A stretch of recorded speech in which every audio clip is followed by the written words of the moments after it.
اقوام متحدہ کی سلامتی کونسل کا ہنگامی اجلاس، عالمی برادری کا فوری جنگ بندی کا مطالبہ۔ ایران اور اسرائیل کے درمیان فوری جنگ بندی کے لیے اقوام متحدہ کی سلامتی کونسل کا ہنگامی اجلاس منعقد کیا گیا۔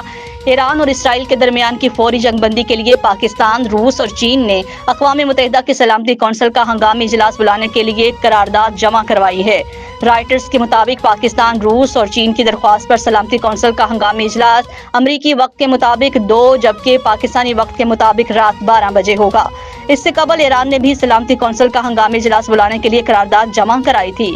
اقوام متحدہ کی سلامتی کونسل نے ایران کے جوہری منصوبوں پر امریکہ کے حملوں پر بحث کرنے کے لیے اجلاس منعقد کیا، جس میں روس کے 15 اراکین نے درخواست کی کہ وہ مشرق وسطیٰ میں فوری اور غیر مشروط جنگ بندی کے لیے ایک قرارداد منظور کریں۔ دنیا بھر کی نظریں ایران کے رد عمل پر تھیں جب امریکی صدر ڈونلڈ ٹرمپ نے کہا کہ امریکہ نے تہران کی اہم جوہری تنصیبات کو مٹا دیا اور اسرائیل کے ساتھ مل کر اسلامی جمہوریہ کے خلاف سب سے بڑا مغربی فوجی اقدام کیا ہے، جو 1979 کے انقلاب کے بعد اب تک کا سب سے بڑا حملہ تھا۔